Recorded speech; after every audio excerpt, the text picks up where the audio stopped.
And starting our panel today, good morning, good afternoon, or good evening, depending where you are. If you are not familiar with me, my name is Luís Kimaid. I'm the Executive Director of Bússola Tech. We are a global think tank that works with Parliamentary Modernization, promoting the discussions and research about this topic on how parliaments and subnational legislatures can modernize. I have my distinct pleasure today to welcome distinct friends and colleagues in this discussion, starting with Gergely Kónya from the National Assembly of Hungary, also Gábor Molnár from the same parliament from the National Assembly of Hungary, my dearest friend Kirsten Gullickson from the US House of Representatives, who was so kind to wake up very early to be in this discussion with us here today. So much appreciated, Kirsten. Juliano Bringer, my colleague here from Brazil. We are neighbors here in Brazil, so much appreciated for Juliano to join us here today as well. And my dear friend Neemias Muachendo from the National Assembly of Angola, who so generously joined us here today as well.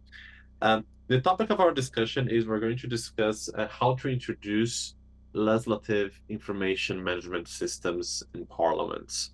I have prepared a few questions, but before we start, I will also invite each colleague to briefly describe in 5 minutes their legislative information management system.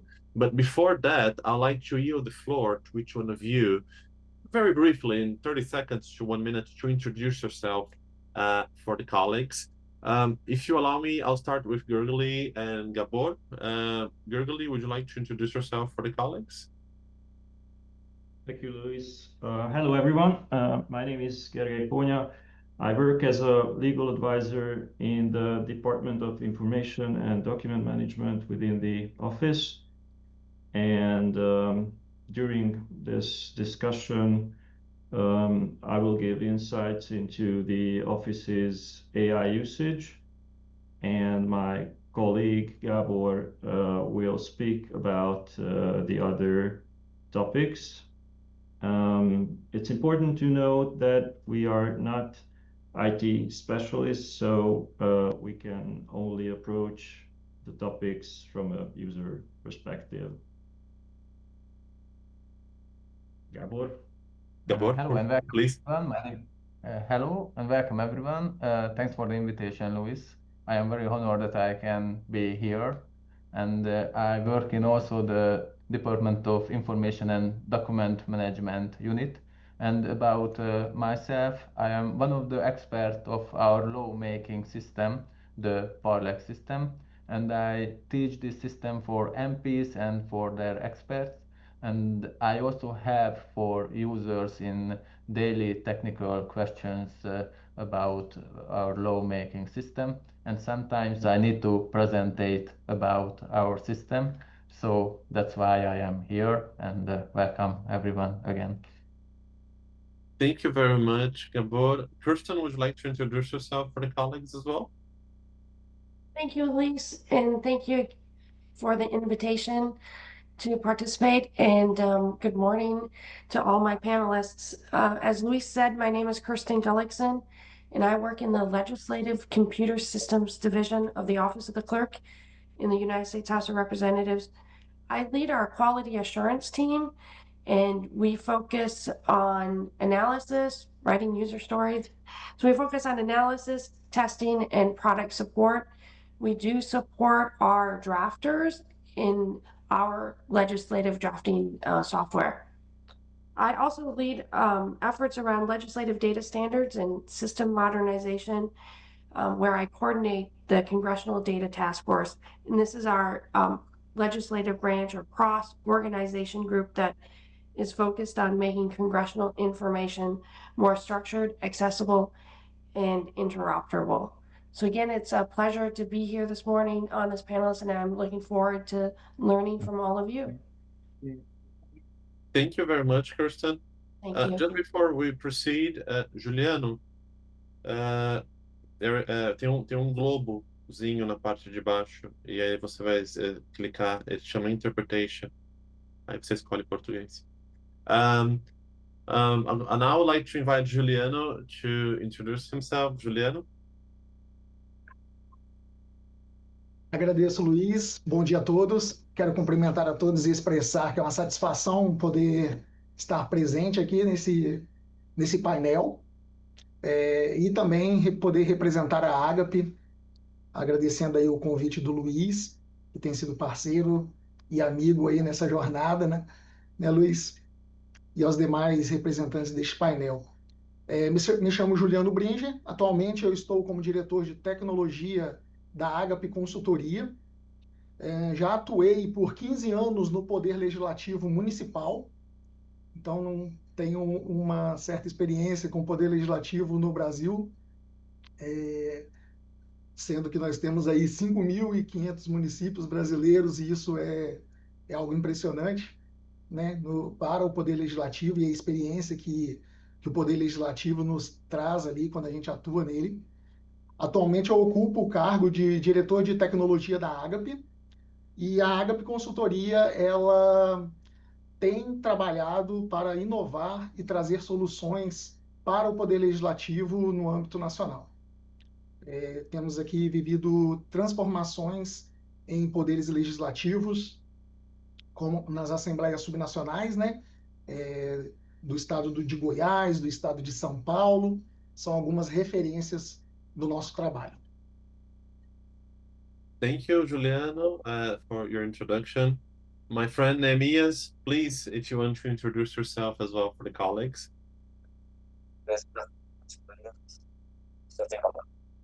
Olá, boa tarde a todos. Boa tarde em Angola, mas talvez nos vossos países, bom dia ou boa noite. Meu nome é Neemias Muachendo, sou o diretor de Tecnologias de Informação da Assembleia Nacional de Angola há 5 anos, mas já tenho experiência parlamentar há 14 anos que eu trabalho com a Assembleia Nacional de Angola. Sempre trabalhei na área de tecnologias de informação e temos estado envolvidos em vários projetos, desde o processo legislativo, o processo administrativo todo do Parlamento de Angola e também, muito recentemente, em 3 projetos de inteligência artificial aqui no nosso Parlamento. Então, será um prazer muito grande da nossa parte fazer parte deste painel e também aprender e partilhar a nossa experiência com todos vocês. Obrigado. Thank you, Neemias, for your introduction as well. As I have mentioned, I will invite each one of you to briefly describe your legislative information management system in about 5 minutes. So I'd like to start, if you allow me, with Gergely and Gábor from the National Assembly of Hungary to share their remarks and their considerations. Gergely, Gábor, would you like to start? Yes, first I would like to share our screen. Can you see it? Yes. Yes, first, instead of a presentation, I would like to enter to our lawmaking system to show it in practice. So we have a test surface of our lawmaking system. This system is called Parlex. So this is the Parliamentary IT system of legislation. And it is a web-based surface, so it can be reached from local network and external network also. Now you can see the central login portal, and I log into the system.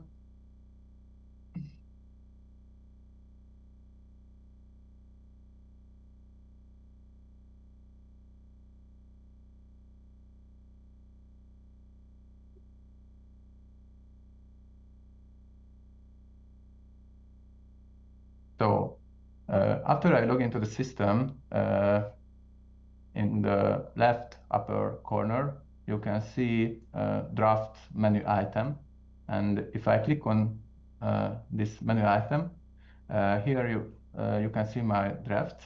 And I can create different type of motions and proposals in the system by clicking on the right corner to the creating new drafts. In the pop-up window, you can choose the different type of motions like bill, fundamental law, budget bill, proposal for resolution, or written question, prompt questions, oral questions, proposal for amendment, or consolidated text. So here you can see the type of the motions and initiatives that can be edited in the system. Our lawmaking system has two main functions, document editing, and the second one is managing the legislative process. So first, I show you how we can edit a document. Now I choose the bill, and I need to write the title of the bill, and then the system loads the drafting surface. In the middle of the screen, you can edit the normative text, and on the left side, you can see the document tree. And during the editing, the document tree is automatically built up. It's really easy to use. Just I need to click under the section 1, and I can write the text. And if I press an enter keyboard, new structural units will be created automatically. And if I press a further enter keyboard, I can also write the text again, and it's very simple to use.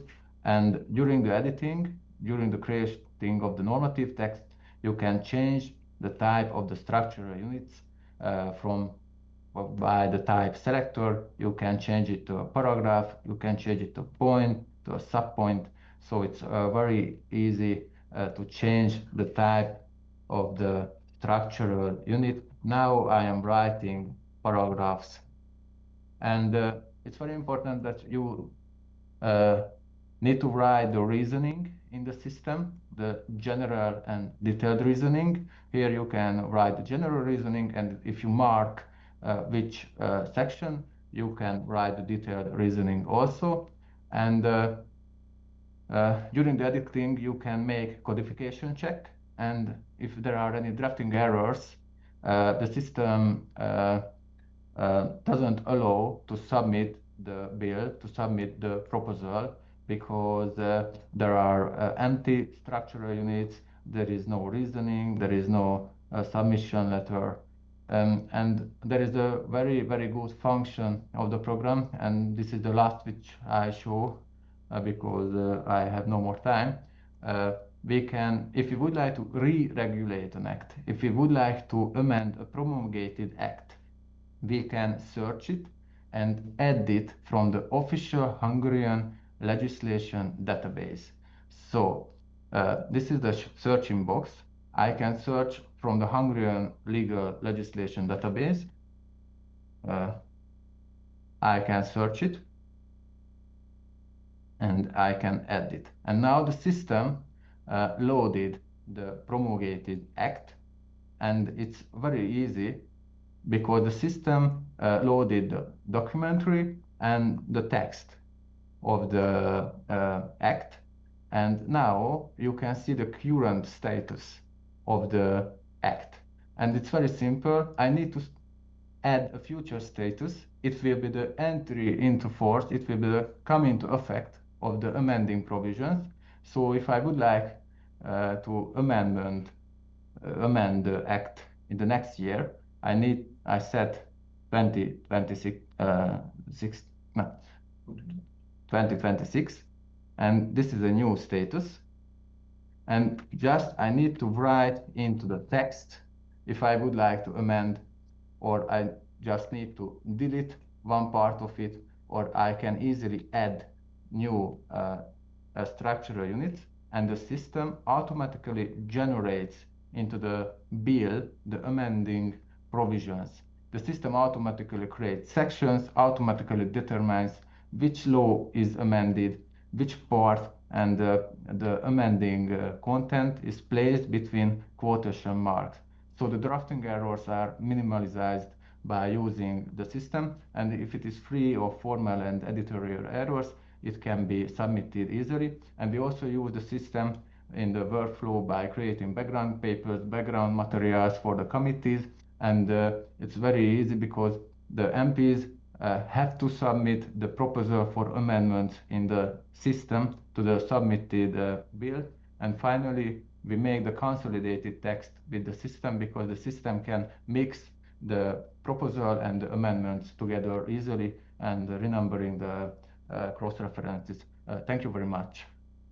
Thank you very much, Gábor, for the very interesting presentation about Parlex. I highly recommend colleagues that we should know more. We have a presentation with Gábor and other colleagues from the National Assembly presenting in depth the Parlex system. Now I'd like to yield the floor to Juliano for his 5 minutes presentations. Juliano is going to present the no paper system from Ágape. Juliano, would you like to share your presentation? Não, eu vou fazer fala mesmo. O Luís já antecipou, né, o nome do nosso produto, que é o No Paper, e aí nós temos uma versão de sistema voltada totalmente para o legislativo. Em sua essência, ela é uma plataforma completa que integra a gestão da informação legislativa. E o foco nosso é a eliminação do uso do papel e podendo simplificar a tramitação dos processos por meio de notação também e automatização de BTM0000731, que tem sido uma prática constante nessa melhoria dos processos legislativos. Então, nós temos atuado, como eu falei anteriormente também, em assembleias e câmaras municipais no Brasil, com essa nossa solução. O objetivo, falei principalmente, é a tramitação dessas matérias. O ciclo de vida de um projeto de lei, desde a sua proposição até a sanção, tudo é gerenciado digitalmente. Temos um controle rigoroso, né, na parte também do sigilo, das informações que cabem à LGPD. No Brasil, eu não sei, talvez diferentemente de outros países, eu também pude presenciar a respeito dos Estados Unidos, sobre o uso de assinatura digital nos documentos. Então, o Brasil tem avançado bastante nesse uso da assinatura digital, por meio ali de já consolidado o ICP Brasil, né? Tem nos legitimado e oportunizado também desburocratizar dessa forma. Às vezes a gente fala ali desburocratizar o serviço público, mas também estamos desburocratizando aquilo que anteriormente era só por meio ali de papel, sua assinatura física. A gente também tem levado com nossa solução essa possibilidade aos parlamentos.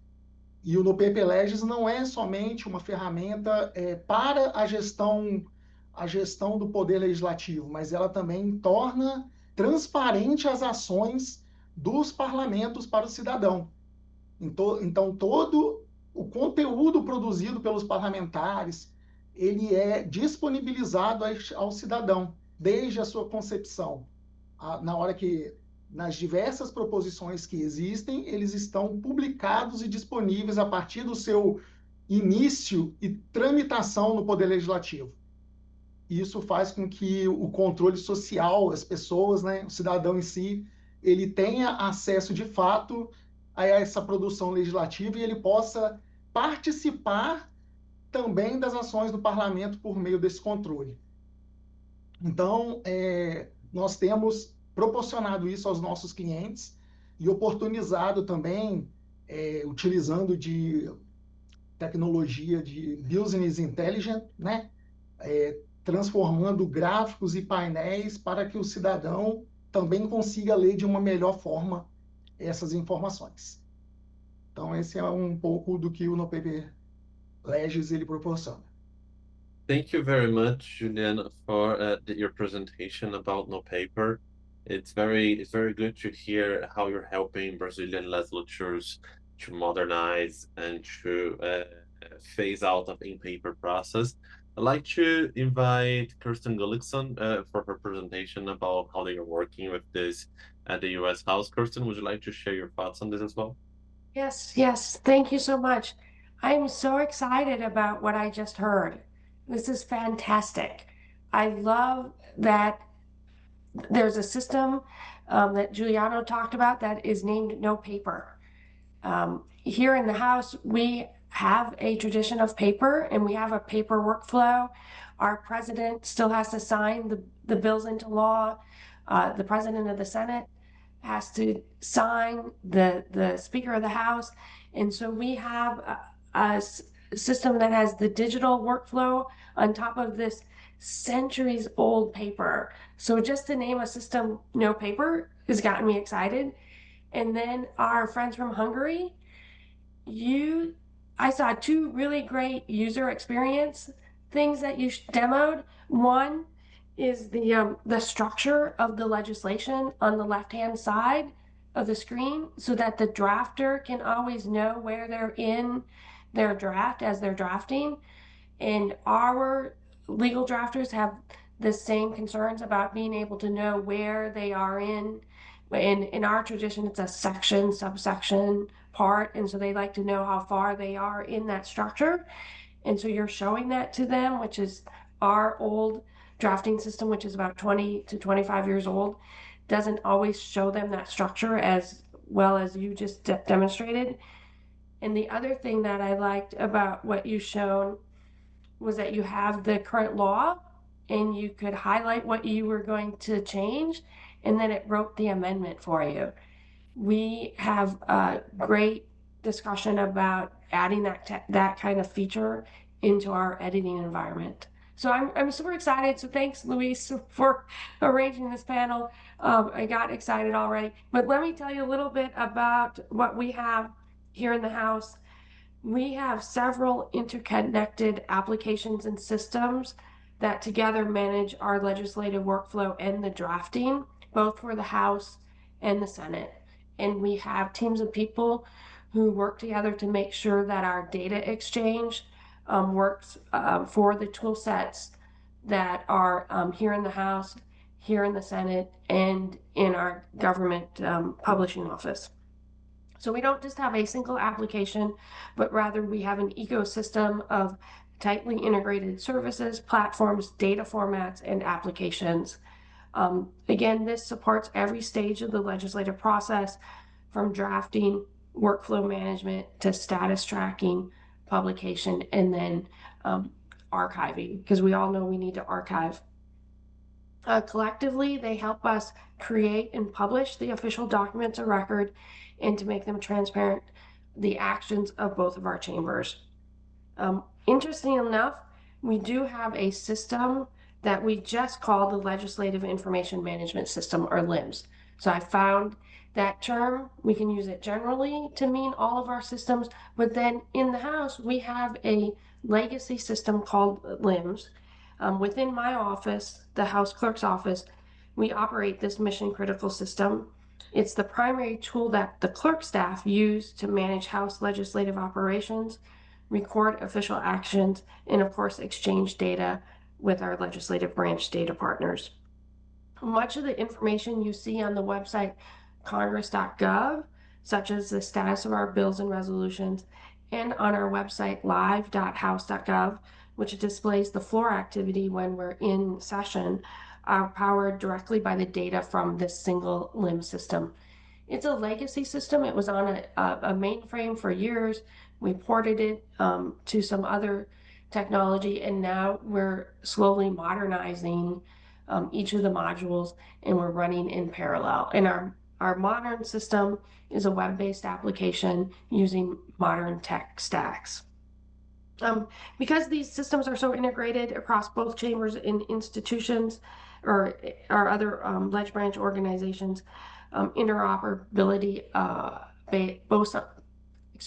interoperability on both the technical side and organizationally is one of our highest priorities, because obviously in a bicameral situation, we need to make sure that we're working well with our Senate team to make sure that they can ingest any of our House passed legislation.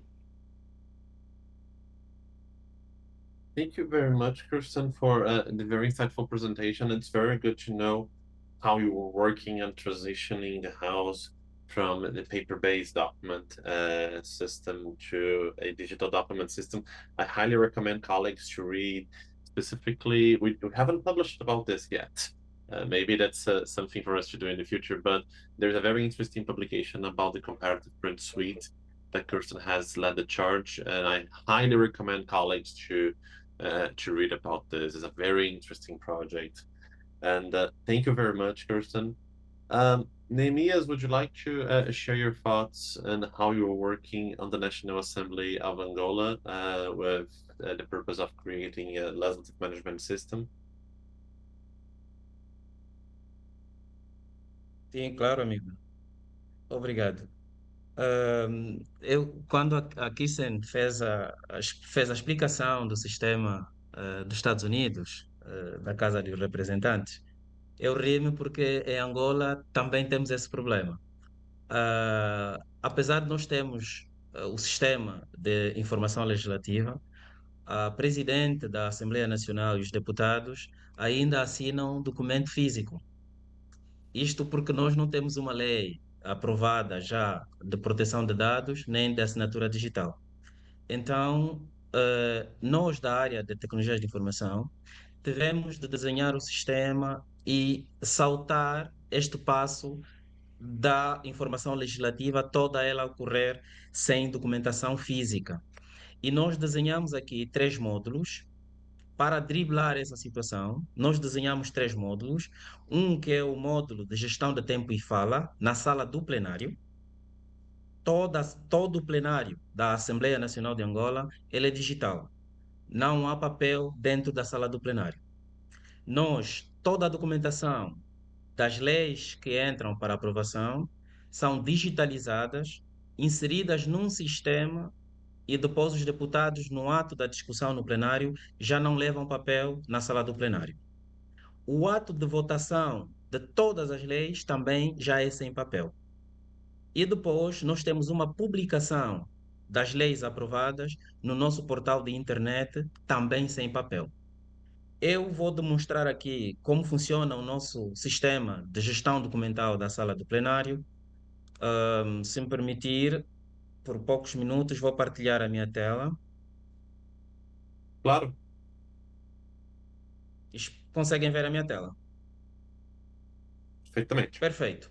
Então, nós temos esse sistema que é preenchido enquanto estiver a decorrer uma sessão plenária, onde nós inserimos a sessão legislativa, o tipo de reunião plenária que estiver a decorrer, ordinária, extraordinária, inserimos a sessão legislativa e por aí fora um monte de informações.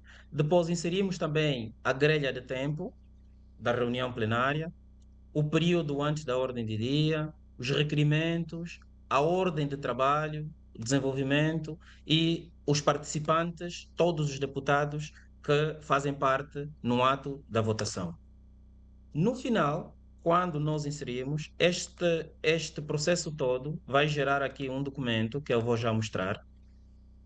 Gera um relatório final com toda a informação inserida dentro da sala do plenário. Ok? E então nós teremos os deputados, teremos a data, o horário de início da reunião plenária, horário final da reunião plenária, a próxima reunião plenária e depois temos sobre o debate quem foram os deputados que, sobre aquele específico tema, entraram no debate, quanto tempo os deputados gastaram para o debate, das respostas e no final nós conseguimos ter já uma percentagem, os números dos deputados que votaram a favor de uma determinada lei, os deputados que votaram contra e os deputados que votaram abstenção. Este é um relatório que gera automaticamente no final de cada reunião plenária. Ok? Este é o nosso sistema de informação legislativa neste preciso momento, na sala do plenário, e que após isso, todas as leis que são publicadas, todas as leis que são aprovadas na sala do plenário, são depois, posteriormente, publicadas no nosso portal online para que o cidadão tenha acesso à informação e às leis que foram aprovadas a nível do Parlamento angolano. De forma resumida, caros amigos, é o que eu gostaria de mostrar sobre o nosso sistema de informação legislativa. Muito obrigado. Thank you, Neemias, for the very interesting presentation. It was a pleasure to know more on how you're working in the National Assembly of Angola.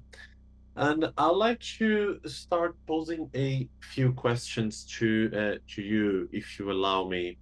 And I'll start with Gergely and Gábor. If you could share a little bit on your thoughts in around 2 to 3 minutes, how is your loss of information management system, the Parlex, architected to ensure the interoperability between different modules? And sometimes these different modules are managed by different teams, by different business teams in the Parliament. So my question to you, starting with the colleagues from Hungary, is how do you how is your system architect to deal with that? Okay, first I will share our screen again.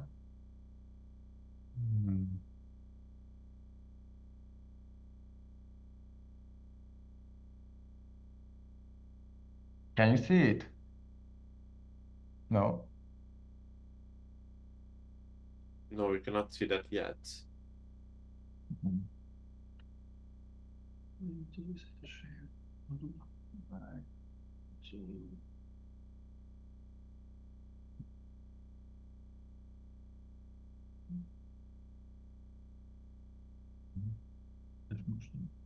Okay, now it works. Yes, we can see that.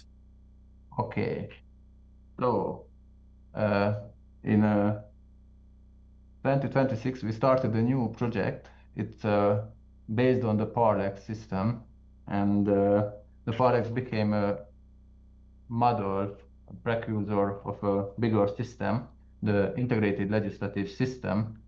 And the interoperability is one of the key in the working of this system, because the integrated legislative system is a framework. It contains subsystems.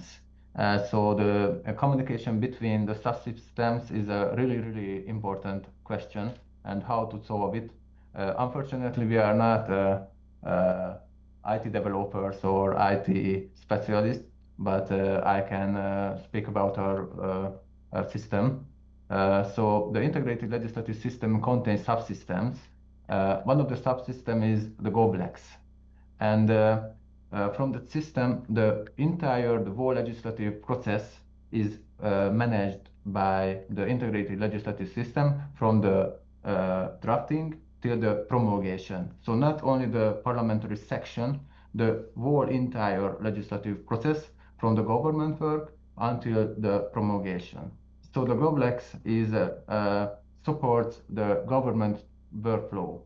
This is the platform of the preparation of government bills, ministerial decrees, and this is the platform of the consultations between the ministries. They can share their drafts and they can write any opinions.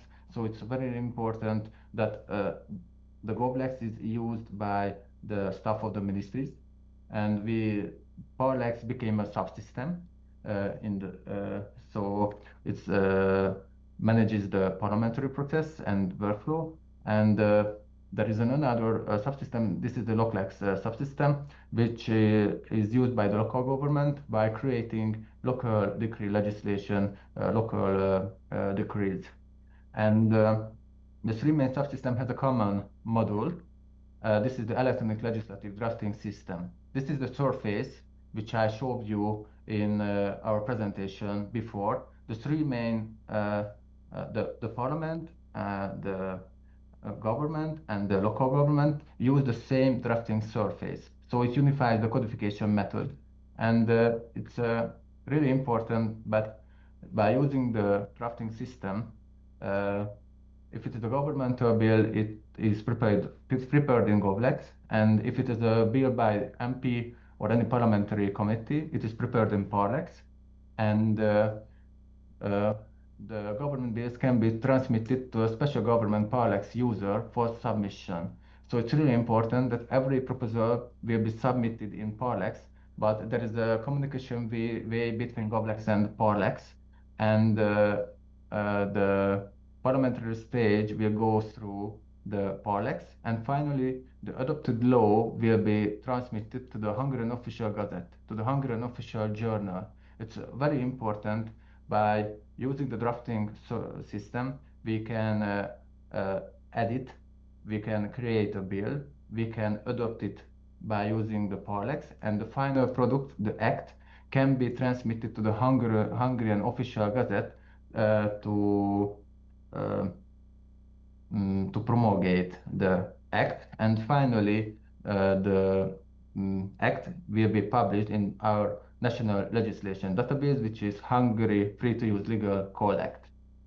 And so before the Parlex, there were isolated systems. It's really important, and these were integrated into a framework, and there were systems which were developed from the zero level. So these are really, which are marked green, these are new system, GovLex, LocLex, and which are shown by yellow. These are integrated into the integrated legislative system. There are common modules, authentication, central authentication module, and there are related system and services like Hungarian Official Gazette and legal database. And finally, we have a parliamentary information system. It is a database about our parliamentary work. So all the legislative proposals, all the bills can be followed on our website, and all the proposals which are submitted in Parlex will automatically register in our parliamentary information system, and on the website you can see automatically the proposed bill. You can see so these documents are automatically registered in our system. Thank you very much. Thank you very much, Gábor, for the very interesting presentation and for your answer to this particular question. Juliano, would you like to share your thoughts on this question as well about the no paper?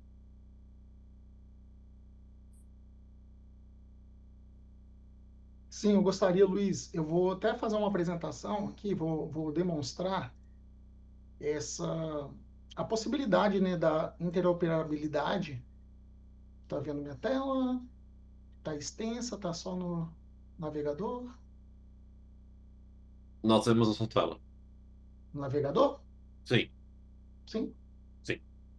Então, o No Paper foi concebido, né, com essa possibilidade da interoperabilidade, podendo integrar diferentes aplicações. E, na verdade, a interoperabilidade ela pode ser também baseada ou customizada de acordo com a necessidade de cada órgão dentro dos diversos projetos que a gente tem. Na Assembleia do Rio Grande do Sul, que é um exemplo que eu estou demonstrando, foi feita essa possibilidade de integração com a nossa aplicação para o portal legislativo deles, que é uma outra ferramenta que não é a nossa. Apesar de nós termos a possibilidade de dar essa transparência da atuação do No Paper ali na Assembleia do Rio Grande do Sul, a parte do portal, de fato, ela é feita por uma outra empresa que aí se conecta à nossa aplicação por meio das APIs e pode disponibilizar, sim, da forma que foi entendido ali pelo parlamento, a melhor possibilidade para o cidadão com os documentos estando disponibilizados. Um outro caso que nós temos também aqui no estado do Espírito Santo é o governo estadual. Não necessariamente a gente precisou integrar a ferramenta dele para poder protocolar suas proposições que são do governo, mas ele acessa a própria plataforma para poder também propor isso. Então, a gente acaba dando também a possibilidade de ter um outro órgão também inserido dentro da nossa aplicação. Não somente ali, talvez, por meio de uma conexão por API, uma construção de uma API, mas dando outras possibilidades a essa integração. Então, é assim que o No Paper se comporta, e é por meio também de projetos. Não necessariamente nós temos uma regra escrita em pedra, mas ela se adapta às necessidades diversas dos nossos clientes. Porque muitas vezes alguns querem se integrar com tribunais de contas, outros tribunais, o Tribunal de Justiça, podendo protocolar um projeto de lei. Então, essa possibilidade acaba se ampliando. Thank you, Juliano. Muito obrigado for your comments on this. Kirsten, would you like to share your thoughts on this question as well? Yes, thank you, Luis. I'm going to take a little different direction, but as we know, interoperability starts with shared data models and authoritative identifiers. So, standards. We all need to use standards. In the United States Congress, we have 4 organizations that must work together to define and maintain our standards that we use to achieve data exchange and interoperability. That's my office, the Clerk of the House, the Secretary of the Senate, the Government Publishing Office, and the Library of Congress. We meet regularly to coordinate the standards in use, making sure they both serve the technical solutions and production. So as I said, we have some legacy applications and legacy platforms. So our data standards need to support those legacy tools. And we also are modernizing and deploying and putting in production modernized systems. So our data standards need to support both the old and the new. Just as important, we must ensure that each organization knows which data set comes from which organization and which organization is responsible for that authority of that data set. For example, our office is responsible for assigning bill numbers to bills. The Senate Secretary's office is responsible for assigning bill numbers to Senate bills. And so we know where that authoritative data source comes from. Our data governance model is federated. So we all manage the legislative information ecosystem together. There's a shared understanding, again, of which data sources are authoritative and which team is responsible for maintaining them. Interesting enough, it is written in our United States law that we must all work together and have shared data standards for data exchange. It's not only our working practice, but it's in our laws. Again, interoperability comes down to data standards and a shared understanding of what the data means, how it should be used, and this also includes the business rules. So how is the information moving through the process, through all of our, again, legacy and modern systems? Who can change it, and when does that data become official? And it can get very complex and complicated, but again, in a bicameral institution with so many business units working on the legislative process, that data standard is really key for us to have interoperability. Thank you very much, Kirsten, for your comments on this. Neemias, would you like to share your thoughts on this question as well?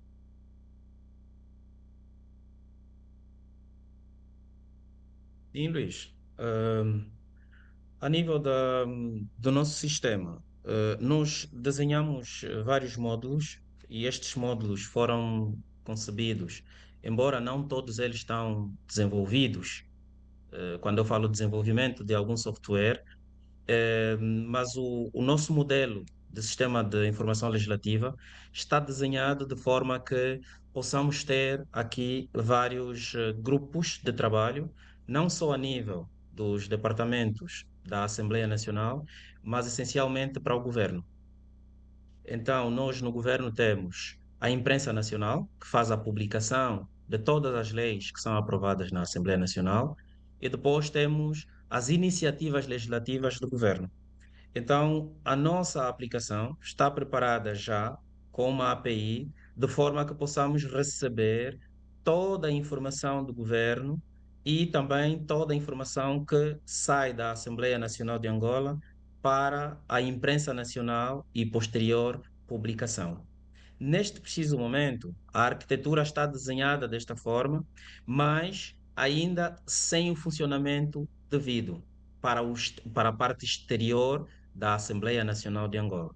O que nós temos atualmente são diferentes módulos. Temos módulos em que o Departamento de Informação Legislativa trabalha dentro da sala do plenário.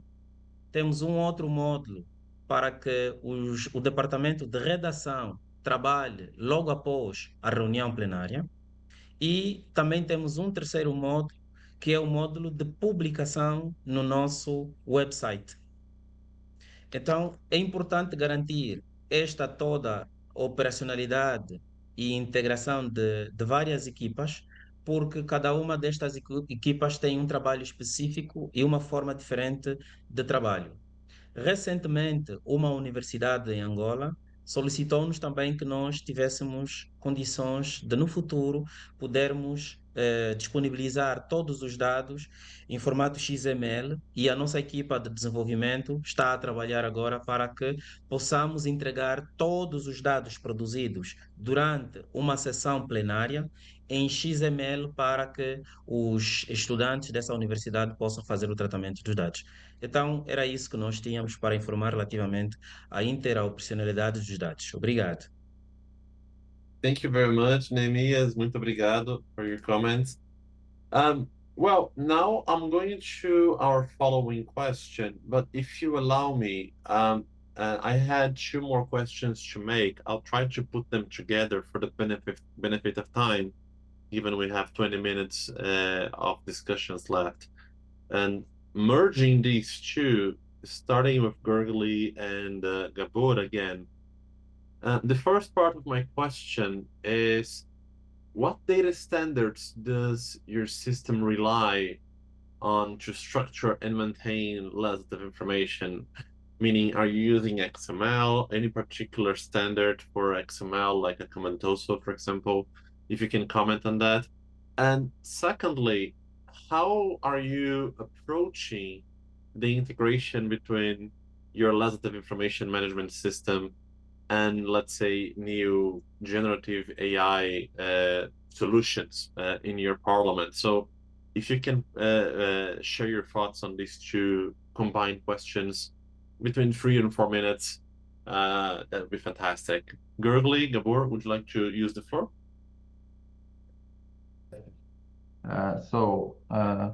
First, we use our own XML data standard, not a Commentoso, because we have when we started to improve the system, the external and the internal IT developers decided to create an own XML data standard, because the system is based on a Hungarian decree on legislative drafting. So this Hungarian decree on legislative drafting contains how a proposal is logically and formally structured, and there were isolated systems that we need to integrate, and we have a lot of related system, and the IT developer decided to create an own XML data standard, so it can only be used by Hungarian proposals or bills.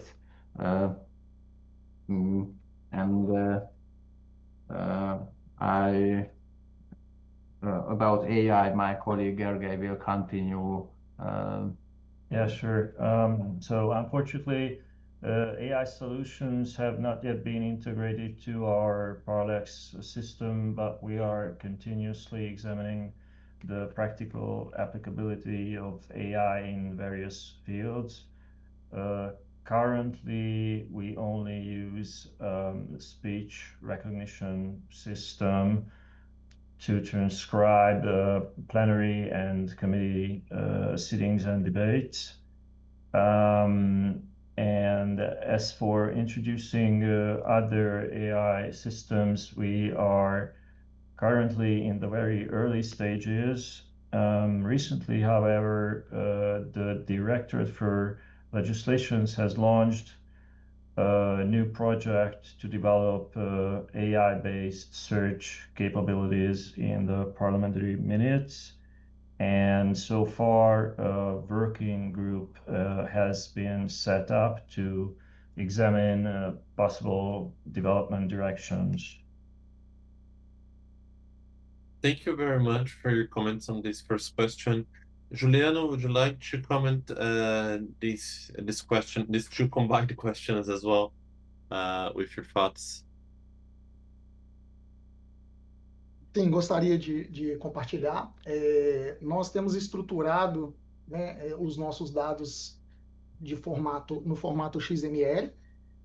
E também no Brasil existem algumas normas que conduzem o direcionamento arquivístico, como o EARC Brasil, que é um projeto que visa uma padronização desses documentos produzidos pelo poder público, não somente pelo poder legislativo, por órgãos da administração pública, né, vamos assim dizer.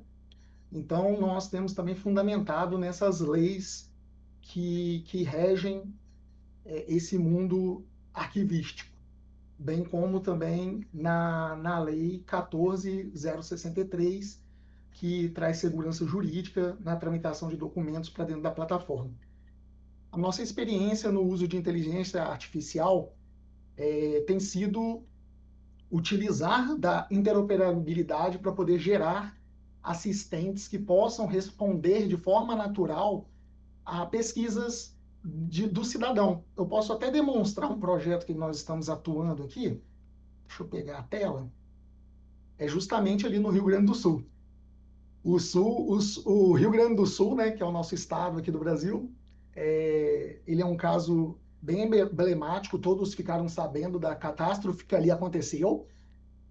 Eles possuíam um data center próprio naquela época, junto à empresa de processamento de dados, e nós estávamos chegando ali fazendo a implantação do sistema. E o nosso sistema, por ser no paper cloud e ser em nuvem, proporcionou a continuidade dos trabalhos do parlamento, porque aconteceu ali a catástrofe que houve das enchentes, os data centers operados localmente precisaram desligar, porque não tinha como ficar ligado, e com a nossa aplicação em nuvem, a gente pôde proporcionar o trabalho do parlamento, mesmo que precariamente ali no local, mas por estar em nuvem e ter a nossa tecnologia funcionando, isso foi possibilidade tanto para os parlamentares quanto para o cidadão. Então, nós temos trabalhado uma POC, né, que é uma prova de conceito que a gente chama aqui, na utilização de linguagem natural, na busca das proposições dentro do parlamento. A experiência que a gente quer levar primeiro é para o uso da inteligência para os colaboradores, para o parlamentar também, nas suas diversas pesquisas ali, e posteriormente fazer isso para o cidadão, podendo agregar valores que façam sentido. Então, nossa abordagem tem sido nessa análise da necessidade, e aí a gente parte para o treinamento na construção de assistentes específicos.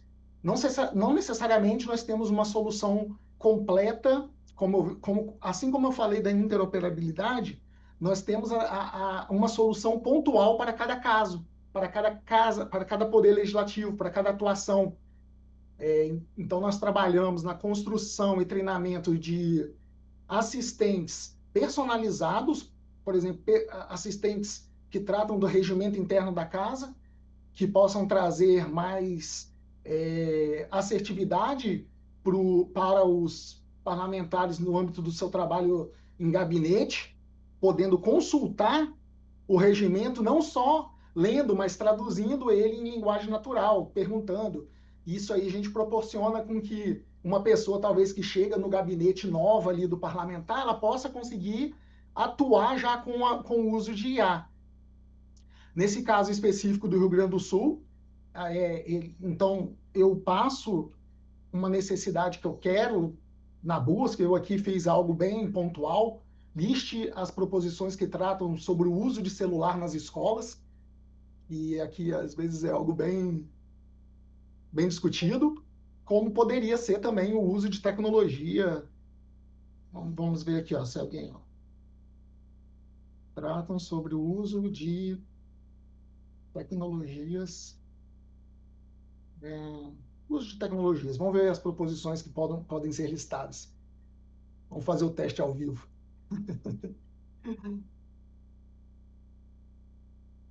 E aí ele me traz as proposições que estão dentro da nossa aplicação e eu poderia gere para mim um relatório mais apresentado.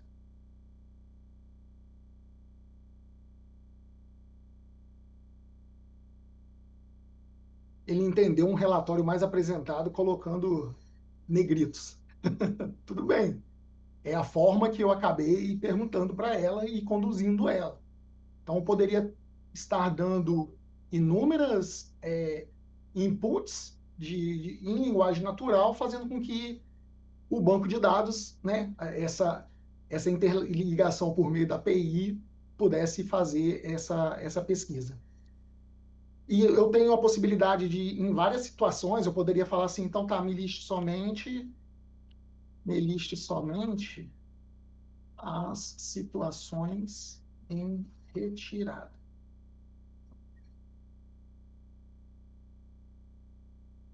Além de ter a possibilidade somente de construir assistentes específicos, nós poderíamos trabalhar também os multiagentes.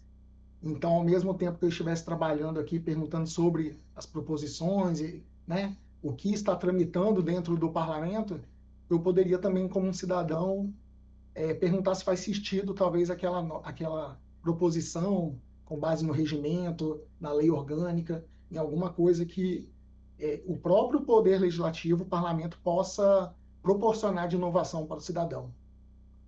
Então, essa tem sido algumas nossas experiências no uso de inteligência artificial, análise semântica, avaliação de proposições que estão escritas dentro da técnica legislativa, que também existe uma normativa no Brasil que trata sobre isso. Então, essa tem sido as nossas experiências. Thank you very much, Juliano, for the live test and for showing us this incredible feature that you're developing with the Legislative Assembly. Kirsten, would you like to share your thoughts on these two combined questions as well? Yes, thank you. As you can imagine, we rely on a range of industry standards depending on the needs of the system. So we use JSON APIs and, of course, XML. In some of our more legacy applications, we still exchange with flat formats or comma delimited files because that's what works. For our legislative text, Congress's bills, resolutions, and amendments, we are supporting 2 XML schemas. We're supporting our original Generation 1 schema, which is actually a DTD. This is what we're using to draft our legislation in. And we also are supporting the more modern schema, which we call United States Legislative Markup. Inside of it, it has a Cognitoso, so legal doc ML. And when we're doing our data modeling and when we're doing our translations from the legacy 1 schema to USLM, we are trying to use a Cognitoso in almost 100% of the locations. We have the United States Legislative Markup and a Cognitoso embedded into it because there are a few places across our documents where the standard didn't work for us. But so I encourage our folks from Hungary, where you can, put a Cognitoso in there and use it. But again, 100% understand the uniquenesses of each of our parliaments, where we have to have our own schemas and our own data formats and still be using XML. The big thing for me is using the right standard in the right context based on what systems and what you're trying to achieve. And it just needs to be, as we all know, open, well documented, stable, trusted when you choose your data standards. As far as AI goes, the House led with some governance. So we have 5 key AI guardrails that guide our decision making when we're implementing AI here in the institution. Of course, that's human oversight, clear policies, robust testing, transparency, and educational. We really want to make sure we're using AI as a tool, not as something that's authoritative. For us in the clerk's office, We have the comparative print suite. This is why Luis has mentioned it, and I posted some information about it. It's our only production system that is using AI that we in the clerk's office manage. We're using natural language processing only in it. But the comparative print suite lets users see how proposed legislative text changes existing law. In the past, it was a very painstaking manual process. Now it's very accessible to everyone. It already, just in our short implementation time, has allowed members and the staff to approach the debate with a clearer understanding of what's being amended, what's staying the same, and what's being removed. In that sense, the comparative print suite is strengthening debate, improving transparency, and leveling the playing field amongst the most seasoned congressional staffer with someone who might be entry level and still learning how all of our documents work and how amendments are made to current law. We are exploring some additional AI use cases. Of course, we're piloting GitHub Copilot and some other tools to help our engineers code faster. I think most people are doing that. And then, of course, we're trying to do AI-enabled search across some of our websites to make that easier for our users. I want to address the question about that was posed to the panelists about human interaction and interoperability about with us as humans. It dovetails with one of my comments. We need to be mindful of the limits of all of our tools when we provide our members of Congress and Parliament the tools. Legislative work isn't purely technical, it's interpretive, political, procedural. We need to make sure that we're using everything as tools and we're not losing our human judgment and the flexibility that we all have that's fundamental to the democratic lawmaking process.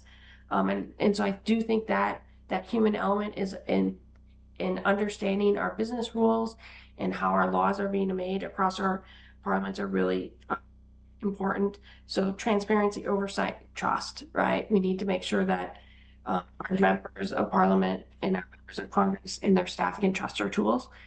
And we always go kind of slow. Some things we can get implemented fast, but we don't want to lose that trust factor.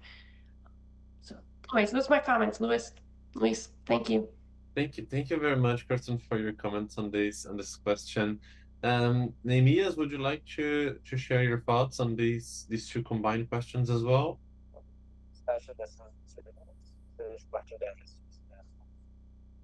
Sim, nós relativamente ao padrão de dados, nós usamos o acomantoso, XML e JSON, isto porque para uma estrutura de dados, sobretudo complexos, a nível de leis, processo de leis, há de toda uma necessidade, a nível de gramática, ser uniforme.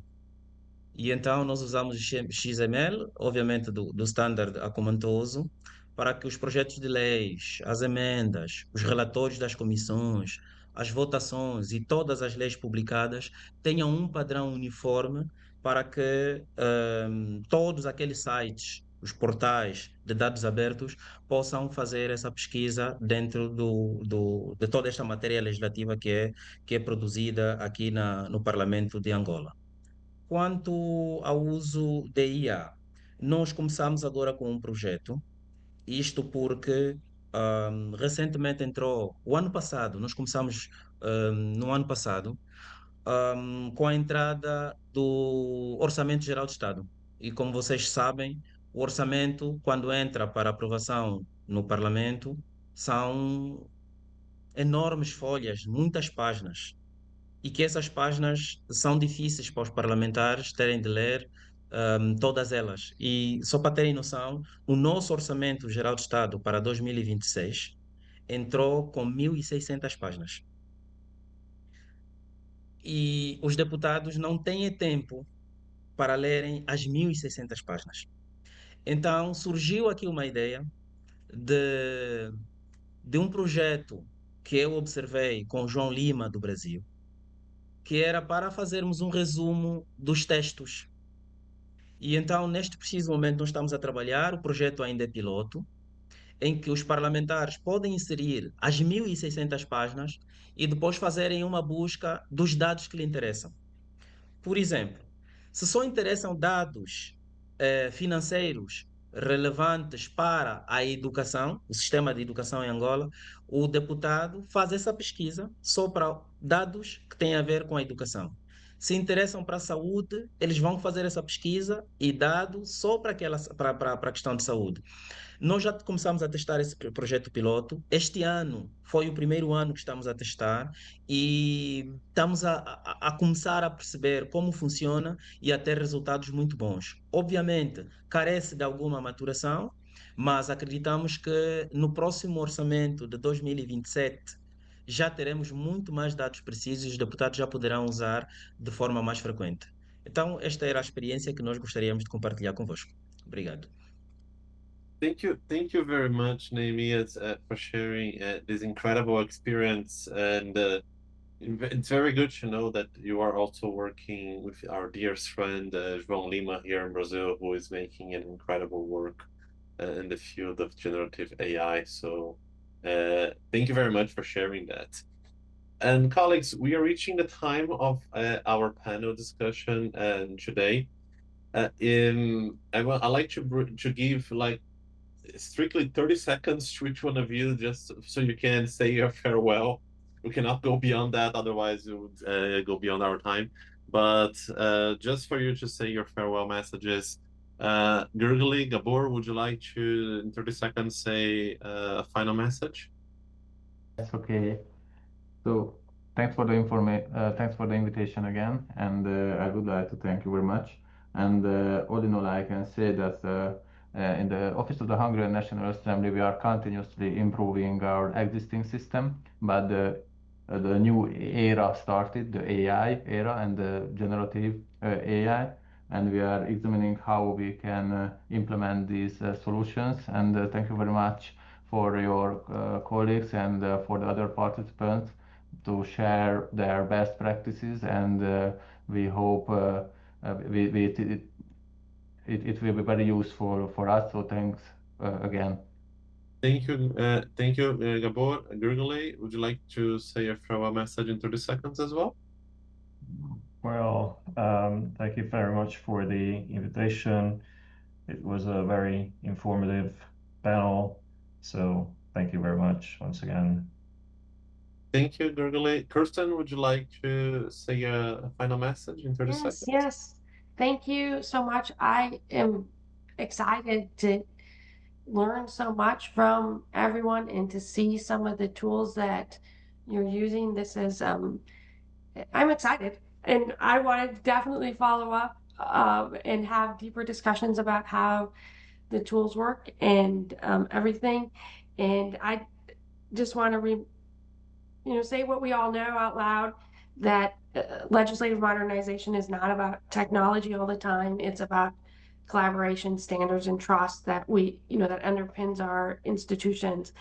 And we need to just modernize and still hold true to the traditions and practices of our institution, and still have everything work. And but again, thank you for inviting me and putting the panel together.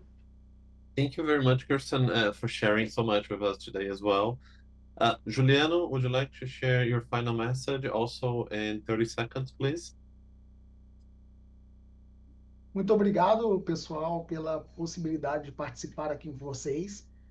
Fiquei muito feliz de, apesar de nós estarmos em locais diferentes do globo, as particularidades, elas são respeitadas, mas elas também são compartilhadas e a gente pode vivenciar coisas novas. Certamente vou me conectar com vocês ali pelo LinkedIn para a gente poder trocar experiências. Eu já me conectei ali ao Neemias, a Kirsten, vou conectar aos outros dois colegas. Eu acho que isso faz com que quem ganhe é a sociedade, o cidadão, e nós como esses alavancadores de inovação para o Poder Legislativo. Muito obrigado. Thank you very much, Juliano. Neemias, would you like to say your final message in 30 seconds as well?